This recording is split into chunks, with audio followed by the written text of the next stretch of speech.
on this edition of SportsCenter tomorrow. Braden Burries, who just played in the McDonald's High School All-American game last week, set to announce his college destination. That's at 12 p.m. Eastern, live here on SportsCenter on ESPN. What a crazy day it's been. Crazy day. Michael Malone no longer the head coach of the Denver Nuggets. NBA Today is next. Of course, they will have all the latest.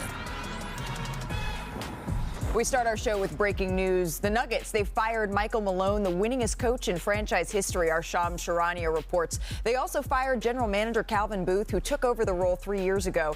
This was Malone's 10th season with the Nuggets. Since the All-Star break, the team has gone 11-13. They're 20th in defense this year, but days before the playoffs, this really is a shocking dismissal. And Josh Kroenke, the owner of the Denver Nuggets, he released this statement just moments ago. He says, "It's with no pleasure that we announce we've relieved Michael Malone of his coaching duties effective immediately." He does say that David Adelman will assume our head coaching role for the go. He says, "It's with no pleasure that we announce we've relieved Michael Malone of his coaching duties effective immediately." He does say that David Adelman will assume our head coaching role for the remainder of the 2024-25 season.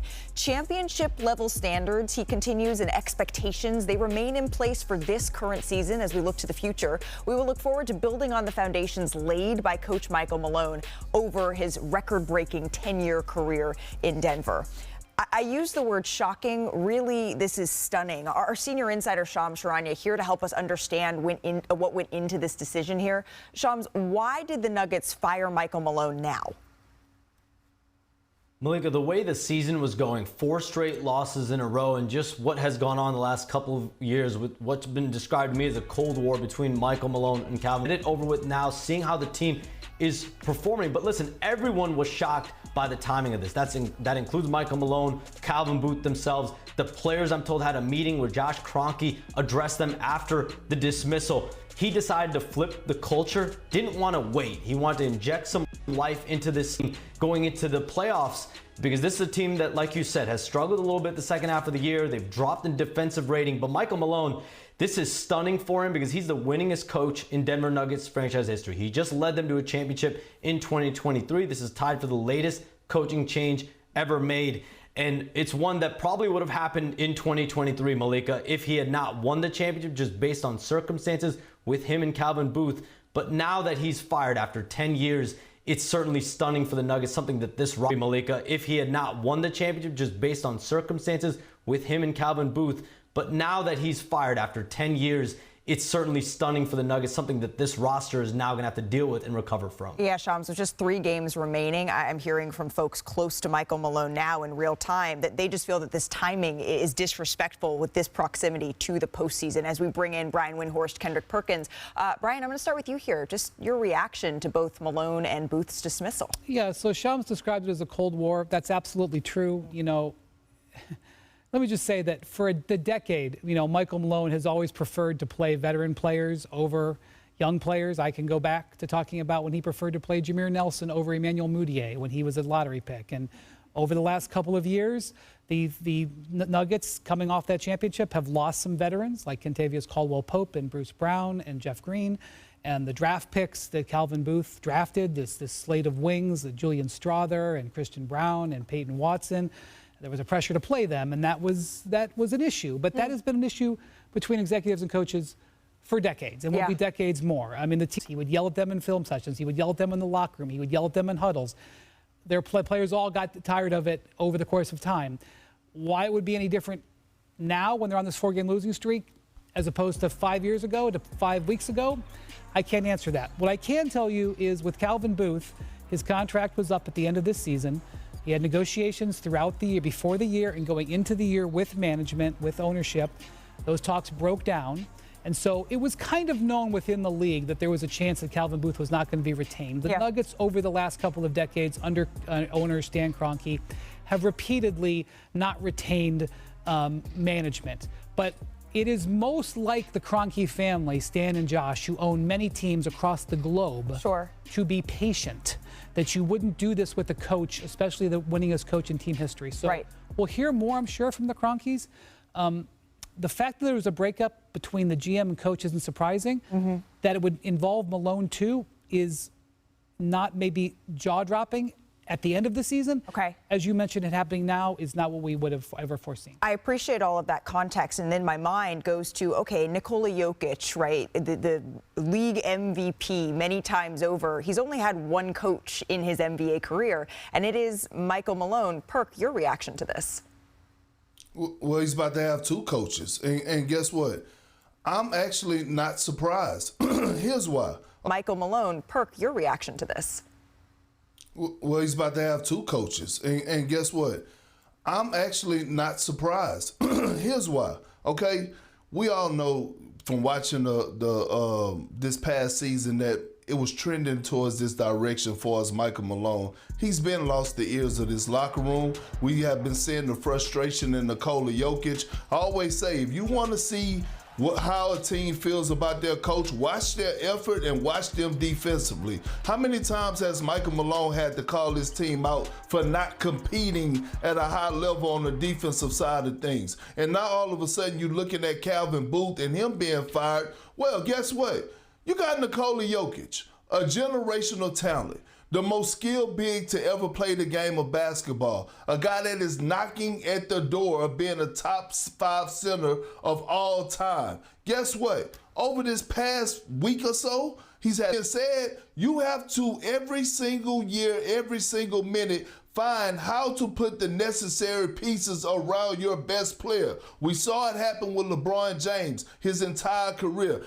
GMs were always under pressure of how can we better the roster to make sure that he has the best chance of winning the title. We're witnessing it. We witnessed it with Giannis Antetokounmpo. We witness it right now today with Steph Curry, right? They go out and get Jimmy Butler. Again, I'm not surprised, especially in today's game. Yeah. And this year when we have witnessed Luka Doncic being traded, we have witnessed Taylor Jenkins being fired, and so now it's Michael Malone. And by the way, Shams, you are on a legendary run, damn it. I ain't gonna even lie. Damn it, this is impressive.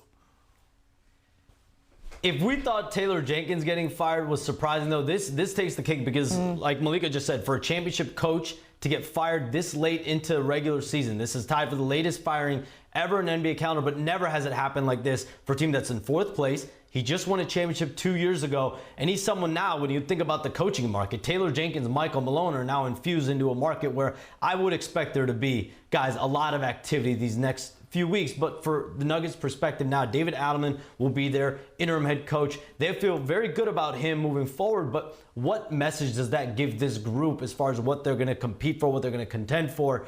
There's a lot of questions in Denver coming up, and I would expect some real questions around not only the coaching position, but also who's going to manage this roster long term. For anyone who wants a little bit more information on David Adelman, Shams, who will be the interim head coach, as you reported, of the Denver Nuggets, here you go. He has been an assistant coach with the Nuggets since 2017. He was with the Magic before then.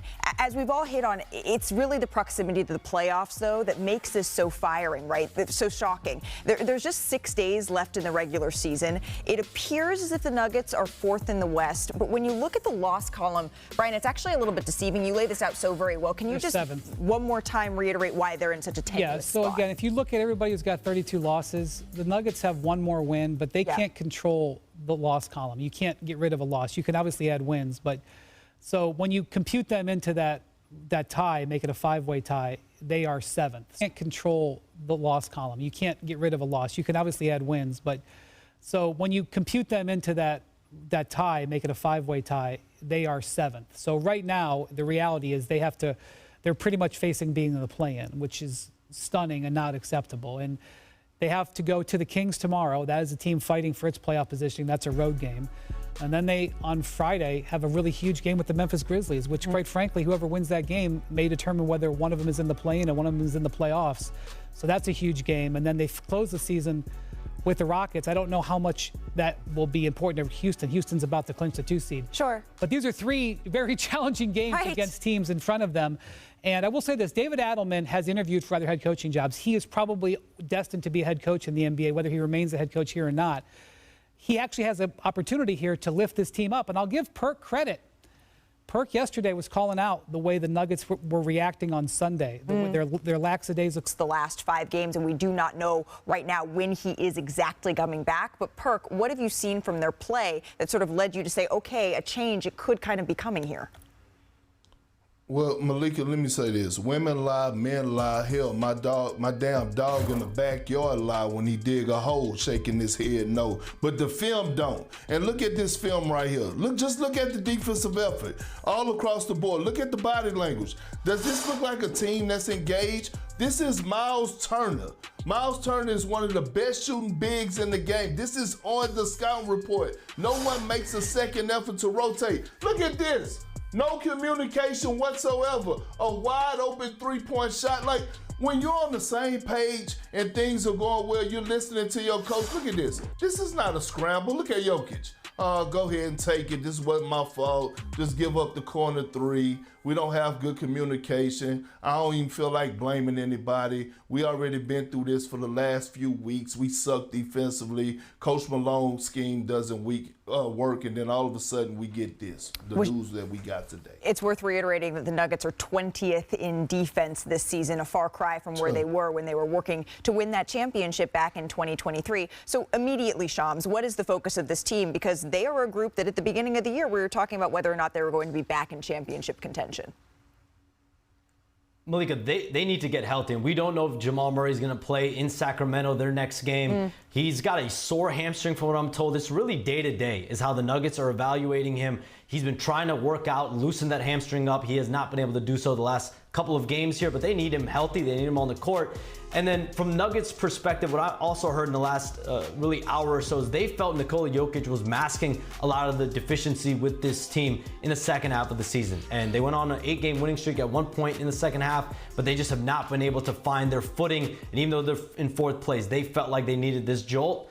Why now? Only Josh Kroenke and ownership can explain, but it certainly is a massive surprise. 666 days removed from winning the NBA title, and now they have fired the only coach that has brought this franchise's championship in Michael Malone. We will certainly have much more on this story coming up, including some reaction from Nikola Jokic, we hope, inside what this Nuggets team is thinking and feeling as they move on from their head coach. Coming up as well, we have a wild finish to the NCAA men's tournament last night. But where does Florida's win rank amongst the best of all time? Brian, that was a heck of a game. We got a top of the top, tournament finishes and finales. That's coming up next. Plus, as Luka prepares to return to Dallas for the first time since being traded, we reveal the Lakers' plans for both LeBron and Luka in this matchup. It's been circled on our calendar.